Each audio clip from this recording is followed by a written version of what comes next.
So welcome all. So I'm going to give you some few tips for pattern as an exam preparation as we discussed now. So first tip is memorize the section first. So there are sections given here. So as you saw during our discussion that I could quickly refer to those sections and rules only because I have those sections and rules in my mind. And then we can quickly make correlation that which sections and which would apply. So if you see the books, there are some sections 1 to 167. So you can cut out those sections as we discussed that they are omitted from based on the Tribunal Reform Act. So you don't have to memorize those sections at all. Section 117B, powers, procedures and powers appellate boards. So these are not required. So you don't have to memorize those sections. You can just cut it off. So you memorize this section first. The way to memorize this section is like you memorize concept wise, and then 10 or 21, 20, then again next concept, again next concept. For example, last time we discussed on license and revocations, compulsory license and revocation. So it is section 82 to section 94. So you just memorize this under compulsory licensing 82 to 94. What are the sections and how it applies? Then memorize the section first. That is really helpful. And what you can do, keep writing every day. This is what I did. Keep writing every day sections, and then till the last day of exam. I mean before the exam also. You just don't miss out on this step. Keep writing section every day, because many questions you can answer just because you know the section's name and numbers. So that is helpful. Next is, please make a flow chart of procedures, make notes of sections, rules, forms, fees. So what I mean to say is like you can stop a step one, like you have an idea. Okay, you have the idea. This is the step one. Then what is the next step? So there is no step involved idea, but you can protect the idea before. If you go to some seminar and something, so then those sections on anticipation comes about. So you can write section 29. Okay, what is the section 29? So you can, if you don't remember, then you can read section 29 to 34. Anticipation by previous publication, anticipations by public display, anticipation by public working. So those sections comes here.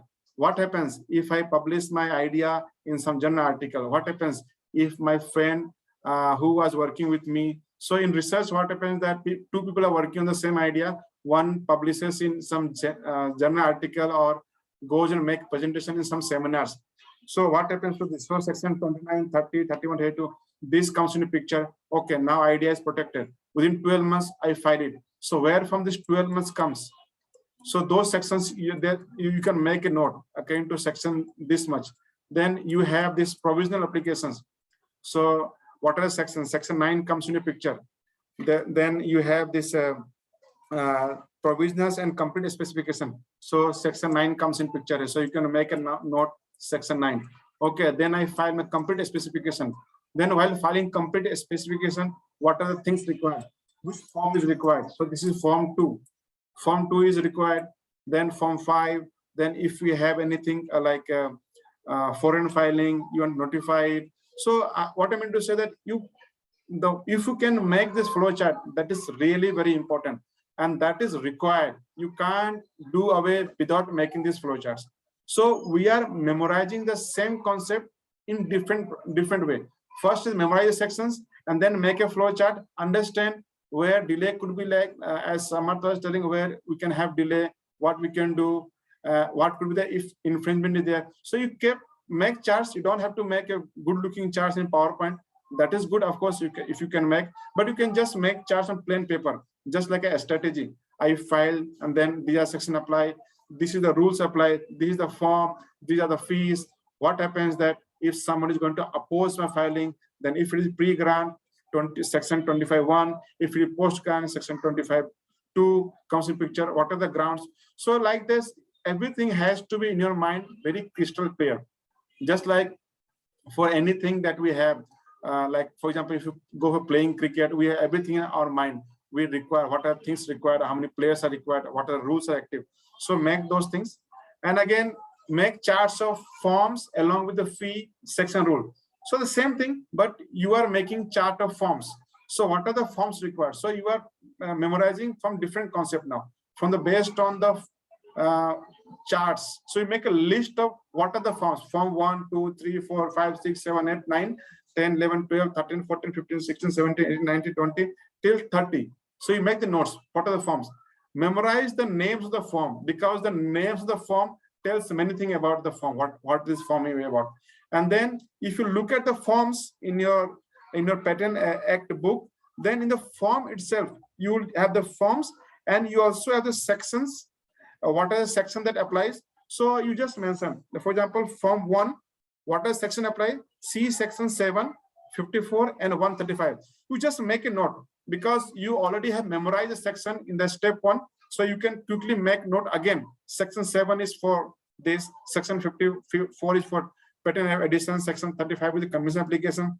And then there are rule 20 and sub rule 1. So that way, and then you mark your fees, what are form required.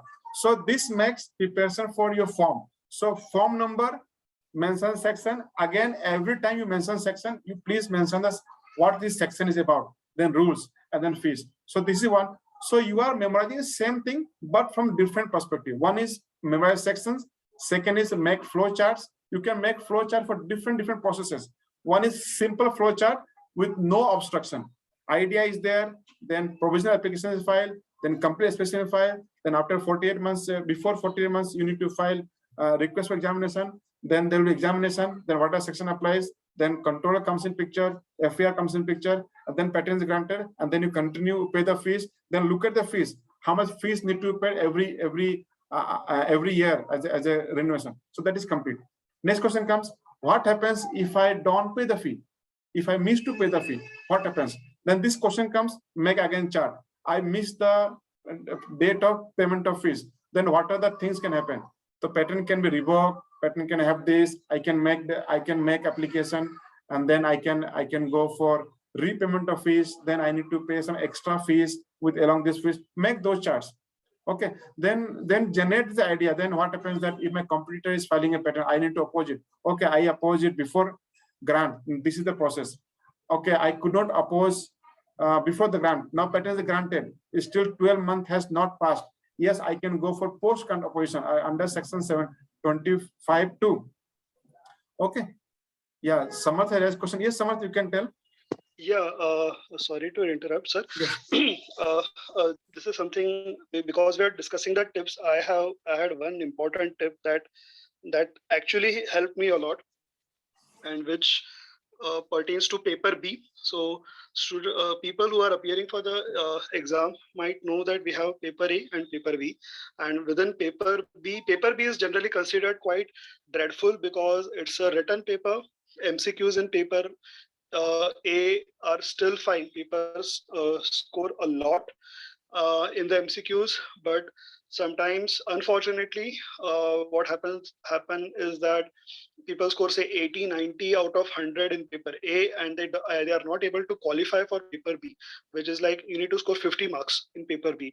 Paper B is writing intensive, and there are questions where there is scenario and you have to respond as a patent agent. So these are, I think, 7 to 8 questions that are roughly around for 8 to 10 marks in first part of paper B.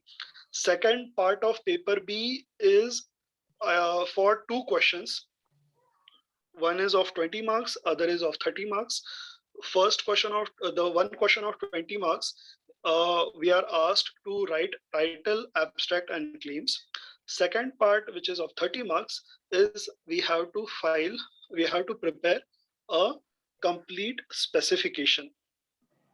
Okay, and this is where the trick comes in. Now, most of the people, what happens is this: they write a lot. They write a lot and they write in detail. regarding the scenarios or the questions in the first part of paper B. And by the time they come to this 30-mark question, they literally have no time to go through the question. That is, it's actually a, a detailed disclosure of the invention that has to be read. We have to understand it. Then, like what happens is there is a time crunch. There is a fear that will we be able to complete the paper, and then what happens is that students start selecting which of the two disclosures should we read. Will I be able to prepare a proper claim set for it? So I have seen, unfortunately, people spending 10-20 minutes only reading the question and then thinking, oh, this is from chemistry, it's of no use, I can't do it. I am an electronics guy, it will be difficult for me. Or, oh, this is from electronics or mechanical invention, I am good with only pharma or chemistry or biotech things, so I will not be able to answer it. The question is not to be technically sound in writing the answer, especially for the last 30 marks paper. What is necessary are very simple things. First, the 20-mark question is preparing title abstract claims. This is pretty straightforward. You have to only prepare a title, only an abstract, and only write correct claims which are in consonance with what is disclosed. So that you have to do.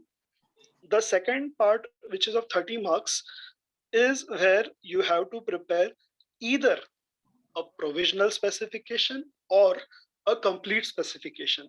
Now, guys, where does this come?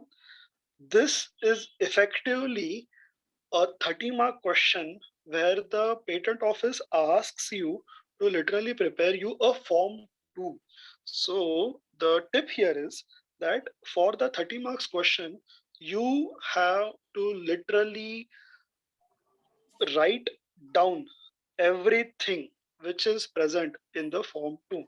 That is starting from form 2, patent act, 1970, bracket 39 of 1970, bracket closed, and patent rules, to 2003, whether it is a provisional or a complete specification, the section and the rule.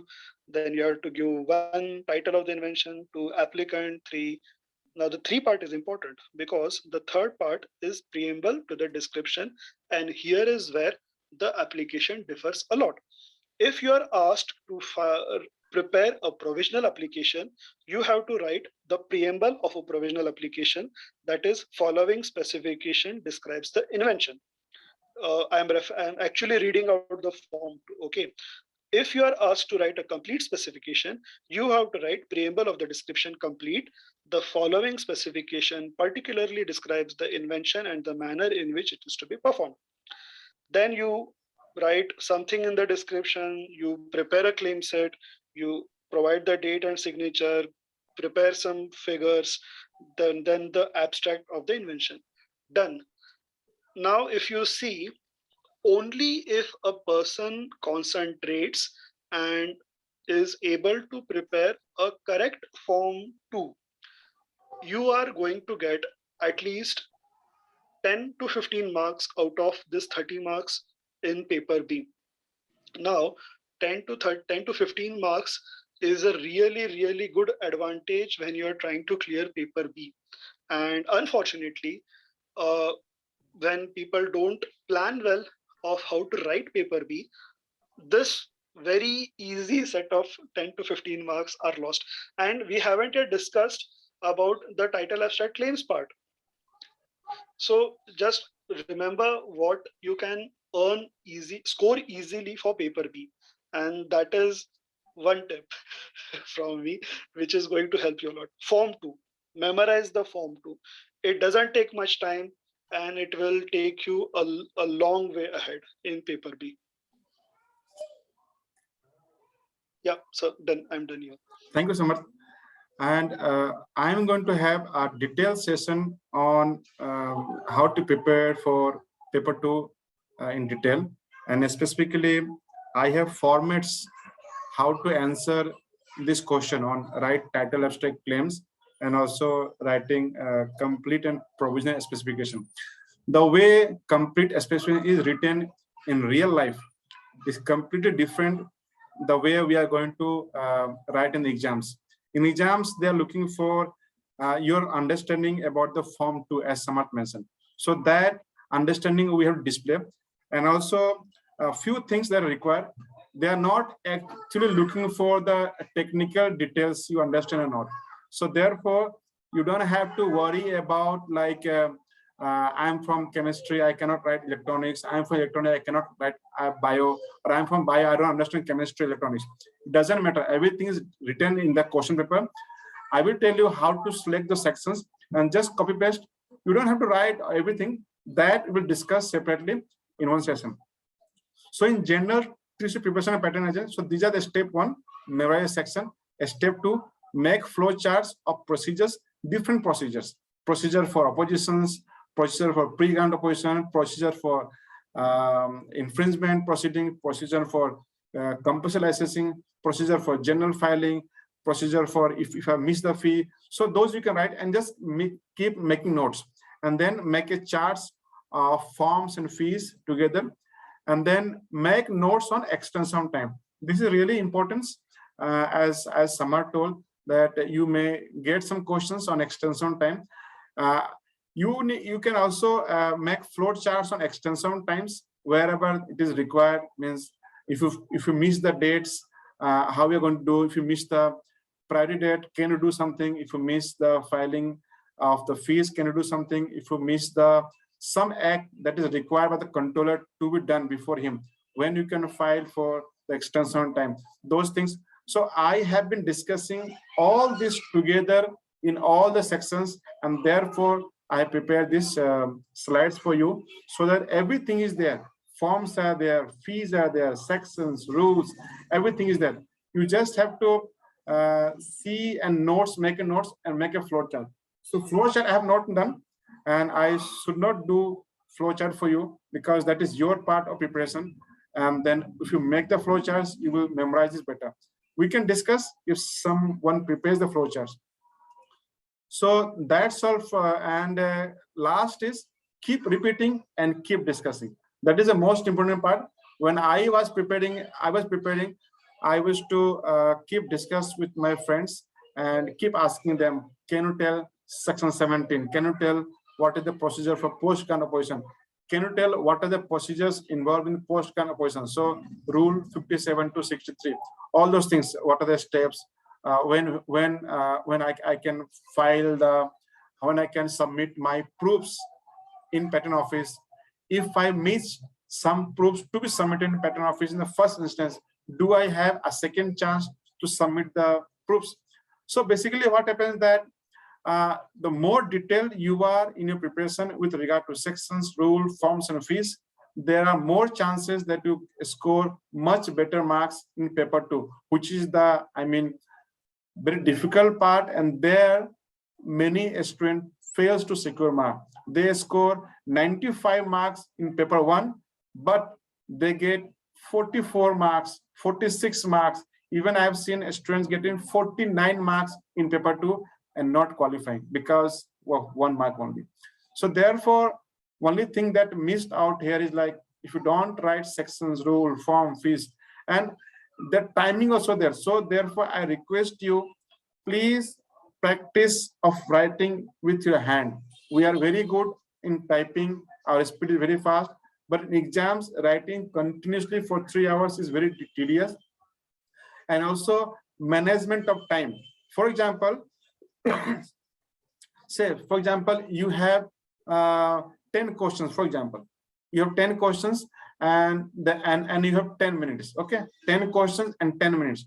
So you can just keep your watch and just devote 1 minute per question only. Even if you get more ideas, so don't put much effort, because if the question is for 10 marks, even if you write 100 pages, not 100, if you don't matter how much you write, there is always no chance that you get 10 out of 10. But if we attempt 2 questions, there is possibility that you may get 10 marks, 5 in this and 5 in second. But by devoting 100% time in 1 question, there is not chance that you get 100 marks, 100% marks.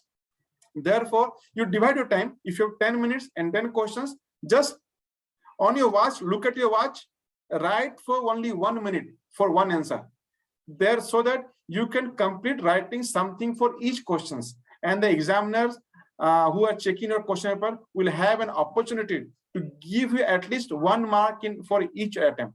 And now when you are going to attempt the question, there could be many ways in which you can start writing your answers. Okay, but I would suggest that start writing with reference to sections, rule, forms, fees. So if there is a scenario that client had approached as a patent agent and he want you to file post grant oppositions for this, directly start. So so don't start as a patent agent, I will ask this. So you are killing your time and also your space. Both things are killing. You can immediately start. So like you can start mentioning that this is pertaining to section 25 to post grant oppositions, which can be filed before 12 months, completed 12 months from the date of publication of the grant.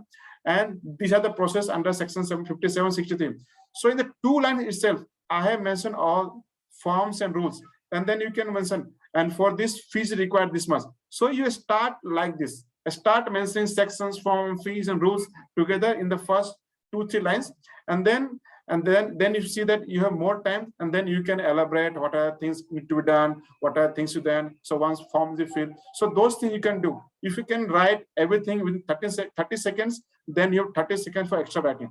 But even if you can't write extra things, you have given examiner the essential parts that is required for him to review your answer.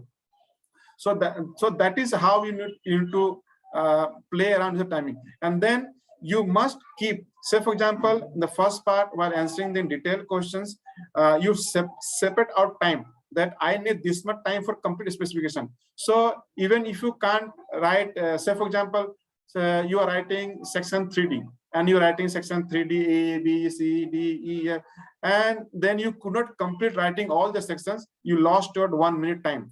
So what you can do, you just leave out a space, just write, suppose you wrote A, B, C, D, and E, F, G, H, I, J, K, L, M, N, O, P, you could not write. You just make a note, A, B, C, D, L, M, N, O, P, just leave the space there out and proceed to the next question, writing next question. Now your target should be to finish the writing second question before 1 minute, because you have only 1 minute plan to finish this question. So if you can finish this question, second question before time, then you get a buffer time of 15 seconds to write extra. Then you can write those extra points out here.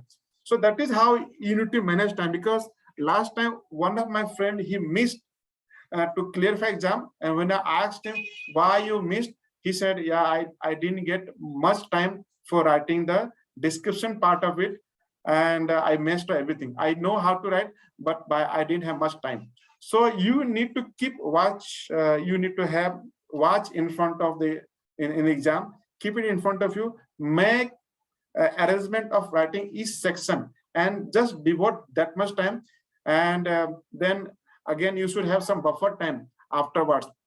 So I plan that I will finish my entire paper of paper 2 before 20 minutes of the finishing time. So before 20 minutes, I finished everything. But while finishing everything, as I said, I had left blanks at many places. Okay, I had left blanks, left spaces so that I can come back. And then within that 20 minutes, I made up, I wrote extra thing, those need to return. All the answers, all the notes that I had, I finished up those. And by the time was over, I was satisfied that I could finish everything. And I was confident that I am going to qualify this patent exam. Because in paper 1, I already had come to know that I'm going to get, maybe I could get 100. I was thinking like this, but I got 97 because one question I marked wrongly of 3 marks. And paper 2, I was very confident because I attended all the questions. I gave all the rules, fees sections. But so that is how you need to prepare. Okay, so that's all on tips of preparation of patent exam. And then in the next section, we will start our preparation. So last time we finished till 94 on compulsory licensing. So we'll start our next session with which one? This is 99. Okay, power controllers. Thank you very much till now.